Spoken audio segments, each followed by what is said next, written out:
Okay, so our new chapter is that is index number. This is the last chapter of statistics. ठीक है, index number. देखो index number होता क्या है. जैसे सपोज मैं आपको कह रही हूँ कि सिचुएशन है rising price during the year 2014 में प्राइसेस बढ़ रहे हैं, चाहे पेट्रोल की बात करो, किसी भी चीज के कोई एक कमोडिटी उसके प्राइस बढ़ रहे हैं. ठीक है, तो अगर मैं आपको कह रही हूँ कि इसमें 3 क्वेश्चंस हमारे जो हम फेस करेंगे वो होगा कि हम किस कंपेयर कर रहे हैं. 2014 मैंने बोला, लेकिन मैं कह रही प्राइस बढ़ गई. किससे कंपेयर किया, कौन से ईयर से कंपेयर किया, पिछले वाले पहले वाले ईयर से किया होगा, तभी तो पता चला भाई इस ईयर में प्राइस इंक्रीज हुए हैं. ठीक है. Second, how do we handle the situation when the price of some goods rise more than the others. मतलब कुछ गुड्स के प्राइसेस इतने ज्यादा बढ़ गए तो हम उसको हैंडल कैसे करेंगे. ठीक है. नेक्स्ट है, can price of different goods be express in terms of any standard unit. से हम क्या उसको मतलब बता सकते हैं कि हाँ भाई ये उसके इतने बड़े हैं. जैसे अगर मैं मिल्क की बात करूँ तो मिल्क क्या बोलूंगी मैं, रुपीज इन लीटर में बताऊंगी ना मैं, रुपीज इन लीटर. क्लोथ की यूनिट क्या होती है, मीटर. भाई कपड़ा नहीं जाता बोलते हैं ना कितना मीटर कपड़ा चाहिए, है ना. तो ये क्या होती है इनकी यूनिट्स. अब इसके बाद जो इंडेक्स नंबर है, जो मैंने बोला कितने मेरे प्राइस बढ़े हैं 2014 में. सपोज पेट्रोल के प्राइस बढ़े हैं. ठीक है, पेट्रोल लीटर में आता है ना. तो पेट्रोल के प्राइस बढ़े तो मैंने कैसे बताया कि प्राइस बढ़े, कोई सेंस बना उसका, नहीं बना. जब तक मुझे ये नहीं बताओ भाई पिछले ईयर में कितने प्राइस थे, कैसे पता चलेगा मुझे कि इंक्रीज हुए डिक्रीज हुए. जब मुझे पहले वाले ईयर की पता होगा तभी तो मैं बोल सकती हूँ कि इस ईयर में प्राइस इंक्रीज हुए. समझ में आया. तो यानी कि हमको बेस ईयर की जरूरत होती है इंडेक्स नंबर में. ठीक है. So prices during the base year are taken as,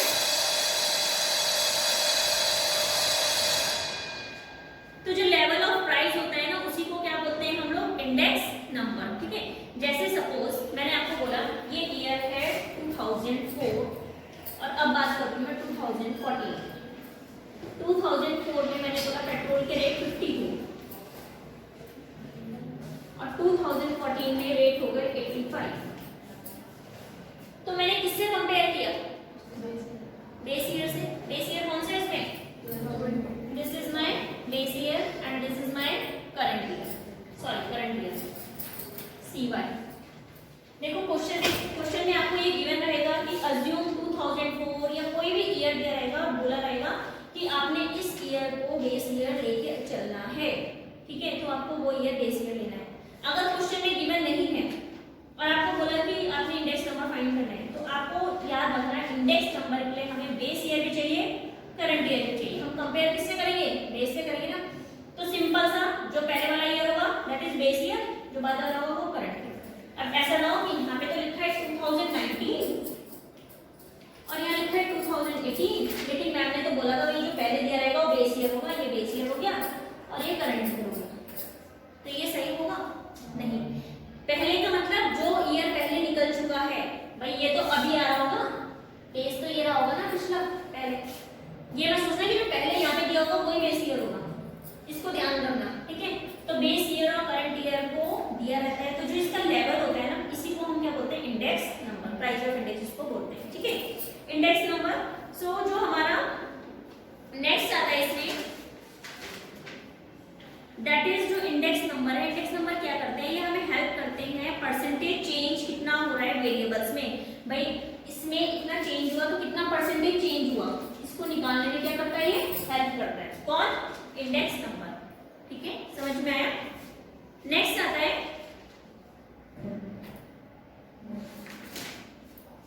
इसके बाद इसके नेक्स्ट आता है वेटेड. जो इंडेक्स नंबर है इसको अलग अलग निकालने के मेथड होते हैं. ठीक है, एक होता है सिंपल इंडेक्स नंबर. यहां तक सबको क्लियर हो गया.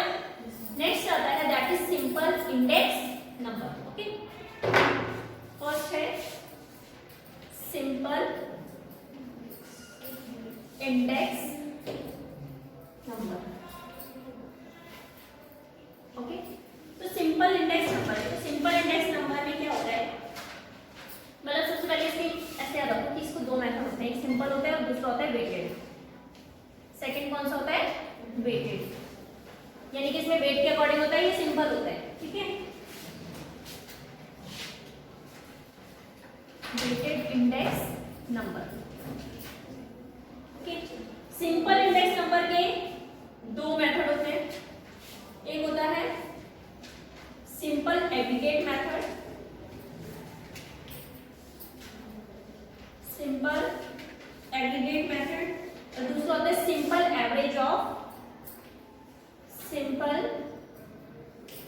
Average of price relative method, PR लिखिएगा, ठीक है, प्राइस रिलेटिव मेथड। और इसके भी दो होते हैं, वेटेड एग्रीगेट मेथड, ठीक है, वेटेड एग्रीगेट, इसमें सिंपल है तो सिंपल आ गया, इसमें वेटेड है तो वेटेड आ गया, ठीक है, फॉर्मूले वही है सेम, एग्रीगेट और वेटेड एवरेज प्राइस, ठीक है, समझ में आया। दोनों के अलग अलग मेथड होते हैं प्राइस रिलेटिव मेथड। अब इसके बाद देखो जो सिंपल है, सिंपल एग्रीगेटिव मेथड, पहले कौन सा फॉर्मूले से कर रहे हैं, ये, इसके अंदर फॉर्मूला होता है, देखो इंडेक्स नंबर को हम शो करते हैं P01, जी मतलब जीरो मतलब बेस, 1 मतलब करंट, 1 करंट का है, बी क्या है, जीरो क्या है, बेस का है, पहले वाले ईयर का जिससे हम कंपेयर करते हैं उसको बेस ईयर बोलते हैं, ठीक है। तो इसका फॉर्मूला होता है sigma P1 upon sigma P0 into 100, ये सिंपल। P1 मतलब आपको दिया रहेगा करंट ईयर उसका टोटल प्लस बेस ईयर का टोटल इंटू 100, बेस हमेशा नीचे आएगा, ठीक है, बेस को नीचे ही रखना है, ठीक है। जैसे सपोज मैंने आपको बोला एक क्वेश्चन है आपके पास, इसमें आपको दे रखा है कमोडिटी, अब पहले मैं सिंपल एग्रीगेट बताई, इसको इरेज करूंगा, ठीक है। देखो आपको गिवन है कमोडिटी, नेक्स्ट है 2004 के प्राइस और दूसरा है 2014 के प्राइस।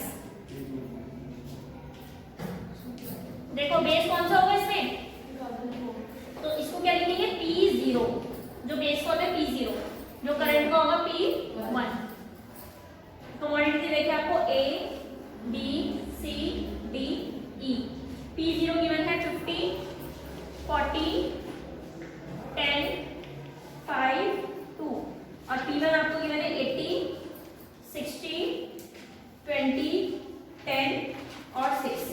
अब आपको फॉर्मूले में क्या चाहिए, इन दोनों का टोटल, ये है ना दोनों का टोटल, और इनटू 100 करना है, दोनों का टोटल निकालो। सिग्मा P0 कितना है और यहाँ से सिग्मा P1 कितना है, ये सब क्वेश्चन में रहेगा, बस आपको टोटल करना है, ठीक है। कितना है 107, और सेकंड में 176, वैल्यू पुट कर लो, that is 176 upon P0 107 into 100, cut तो रानी है तो आंसर कितना आएगा, पॉइंट में इसको डिवाइड करोगे, that is 164.49 is the answer. Is it clear, समझ में आया सबको, ठीक है। सिंपल एग्रीगेट मेथड ये है, कुछ नहीं करना, फॉर्मूला आपको लर्न होना चाहिए और ये आंसर आ गया, ठीक है। इसके बाद नेक्स्ट आता है हमारा simple average of price relative method, उसमें आता है प्राइस रिलेटिव। देखो प्राइस रिलेटिव जो होता है ना, प्राइस रिलेटिव का अलग से एक फॉर्मूला होता है, प्राइस रिलेटिव का मतलब होता है P01 is equal to P1 upon P0 into 100, इसमें सिग्मा नहीं आता है, बाकी प्राइस रिलेटिव का मेथड क्वेश्चन यही रहता है, मतलब फॉर्मूला यही रहता है P1 अपॉन P0 इंटू 100। अगर मैं कहूँगी आपको इसका प्राइस रिलेटिव निकालना है तो कैसे निकालोगे, इसमें एक कॉलम बनेगा यहाँ पे price relative, that is PR, तो क्या है P1 अपॉन P0, P1 ये है P0 ये है, that is 80 upon 50 into 100, 60 upon 40 into 100, समझ में आ रहा है, 20 अपॉन 10 इंटू 100, ये तब है अगर मुझे प्राइस रिलेटिव मेथड से क्वेश्चन फाइंड करना है, ठीक है। 10 अपॉन 5 इंटू 100, 6 अपॉन 2 इंटू 100, अब इसको सॉल्व करोगे तो कितना कितना आएगा, कैंसिल, 5 1 जा 5 2 जा कैंसिल, 4 1 इस 0 से ये काटा, 4 1 जा 25 हो गया, ठीक है।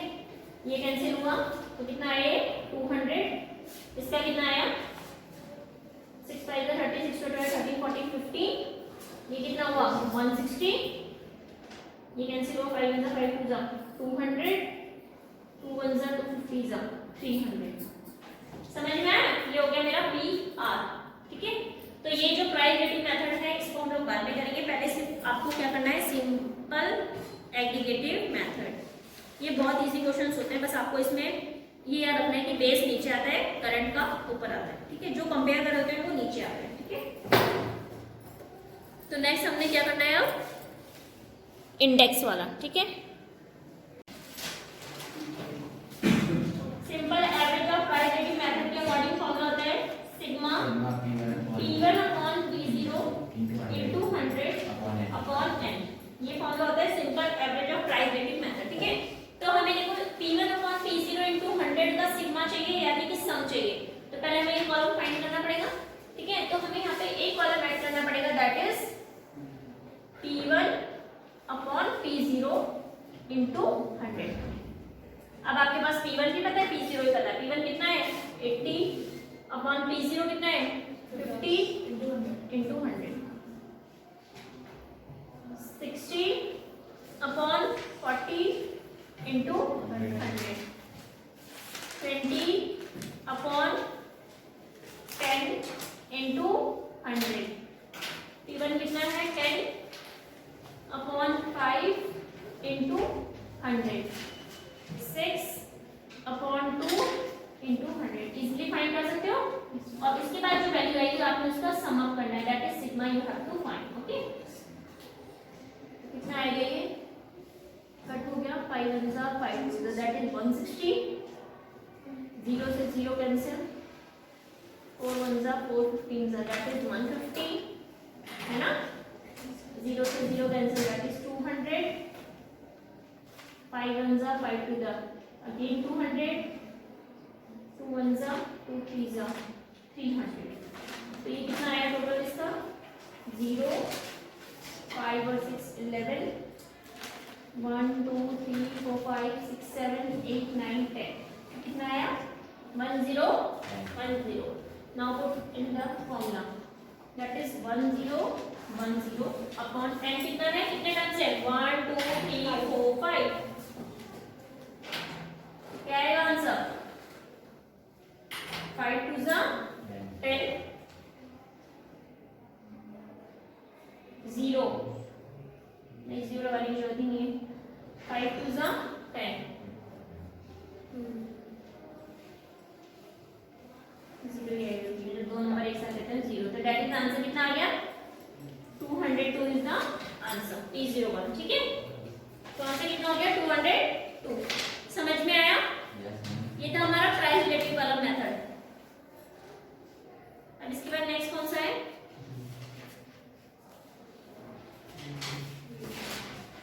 Weighted aggregative. पहले एवरेज वाला कर देते हैं, उसका सिंपल प्राइस रिलेटिव भी कर देते हैं वेटेड का, ठीक है। उसके बाद हम लोग नेक्स्ट करेंगे, क्योंकि इसमें 3 मेथड है, तीनों को समझाऊंगी मैं। Next heading is weighted average of price relative method. ये था सिंपल वाला, अब आता है weighted average of price relative method. Price relative method done. ये हो गया सबका, रब कर दो इसको।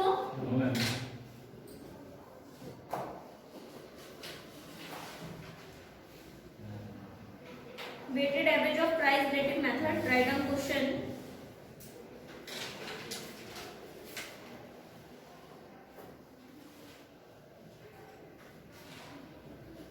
सिक्स कॉलम बनाओ, एक में goods, can I rub this now, make 6 columns and write down first में goods लिखो,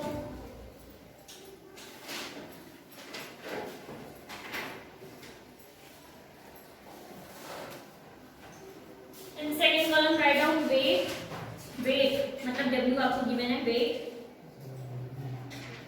next में 2004 price, 2004 price, और उसके बाद 2014 price। अब P0 और P1 लिख लेना, कौन सा P0 होगा कौन सा P1 होगा, ठीक है। 2004 वाला दैट इज P0 और 2014 वाला P1 ब्रैकेट में लिख देना, ठीक है। गुड्स में लिखो व्हीट, राइस, मिल्क, घी, शुगर।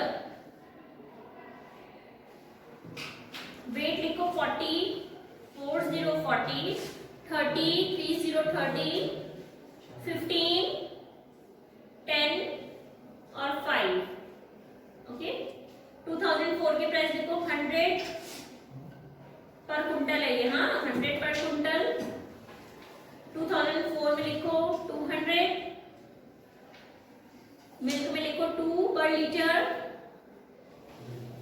घी का लिखो 8 पर केजी, 8 पर केजी, शुगर में लिखो 1 पर केजी, 1 पर केजी, ठीक है। 2014 का लिखो 200 पर कुंटल, कुंटल को क्यूटी लिख सकते हो शॉर्ट फॉर्म में। 800 पर कुंटल, 800 पर कुंटल, मिल्क का लिखो 16 पर लीटर, 16 पर लीटर। नेक्स्ट लिखो 40 पर केजी, 40 पर केजी, और उसके बाद है 6 पर केजी, 6 पर केजी। अब आपको पता है जो वेटेड वाला फॉर्मूला होता है, फॉर्मूला क्या होता है पहले ये बताओ मुझे। वेटेड वाले में वेटेड एवरेज वाला जो है फॉर्मूला क्या है, sigma RW upon sigma W। देखो W तो आपको दे रखा है लेकिन R नहीं दे रखा। R मतलब क्या है, वही रिलेटिव जो मैंने बताया था पिछला। 2 कॉलम और बनाए ना आपने, उसमें एक और क्या बनेगा R का, इसको R से डिनोट करते हैं, यानी कि P1 अपॉन P0 इंटू 100। अब R आपको पता है, W ऑलरेडी क्वेश्चन में है, तो एक कॉलम कौन सा बनेगा RW का, क्योंकि हमें फॉर्मूले में क्या चाहिए RW, ठीक है। वैल्यू पुट करो, आंसर निकालो। P1 कौन सा वाले लोगे, 2014 वाले प्राइस P1 है आपके, और 2004 वाले P0 है, ठीक है। उसके अकॉर्डिंग वैल्यू निकालो, चलो फटाफट। और RW करना है और उसके बाद सॉल्व करना है। Right down question, construct index numbers of prices of the items in the year 2014, in the year 2014 from the following data by, first लिखो Lespel's method, Lespel's method, ये तीनों इकोनॉमिक्स थे, तीनों ने अपने अपने फॉर्मूले दिए थे। सेकंड है Pasteur's method,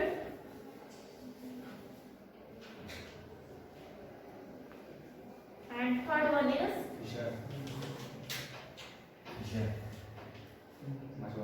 Fisher's method। Okay, पहले ये देखो Fisher's method, डन।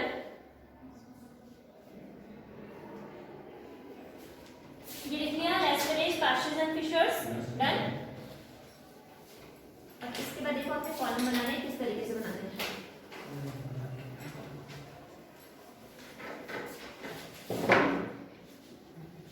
एक में देखो आइटम्स,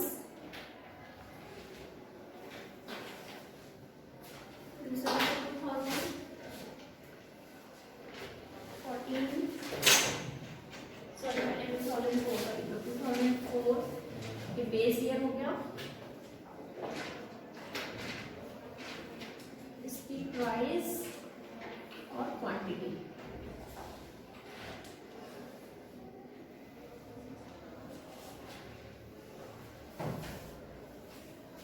यहाँ पे आएगा 2014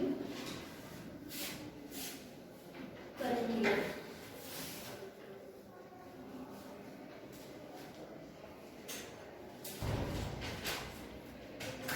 प्राइस क्वांटिटी, ऐसे टेबल आपने बनाना है पहले, ठीक है।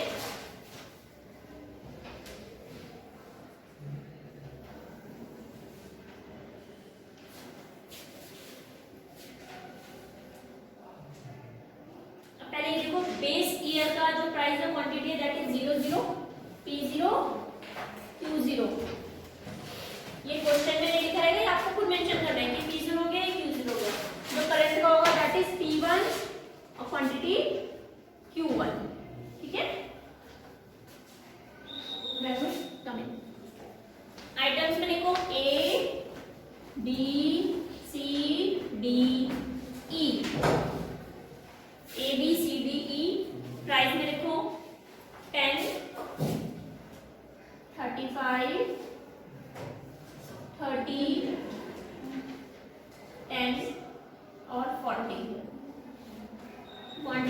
10, 3, 5, 20 and 2. नेक्स्ट है 20, 40, 28 और 40. ये बाद है 25, 10, 15, 20 एंड 5. ओके, ये तो है आपके पास क्वेश्चन. ठीक है, अब आपने इनको तीनों मेथड से करना है.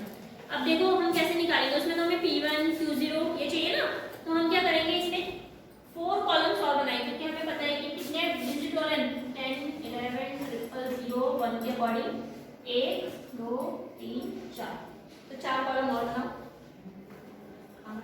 Make 4 columns. नीचे बनाओ, ये ऊपर बनाओ, ये नीचे वाले कॉलम में नीचे वाले उसमें बनाओ. 4 कॉलम्स और बनाओ.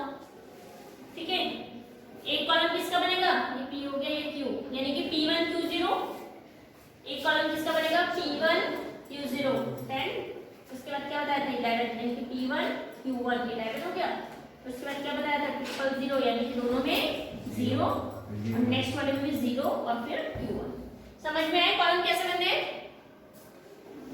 According to the formula you have to make columns. ठीक है, 4 कॉलम्स बन गए. अब आपके पास P1 की वैल्यू गिवन है, Q0 की वैल्यू गिवन है. करो पहले वाले में देखो P1 Q0. तो P1 का है ये है और Q0 का है ये है. इन दोनों को मल्टीप्लाई करके यहाँ पे. ठीक है, P1 Q1 में P1 और Q1 इन दोनों को मल्टीप्लाई यहाँ पे, और उसके बाद इन सबका सम निकालना है नीचे, क्योंकि फॉर्मूले में तो हमको सम चाहिए ना, sigma, that is sum you have to find. अब करो जरा P1 Q0 निकालो पहले, और उसके बाद मुझे उसका टोटल बताना कितना आ रहा है. Do fast.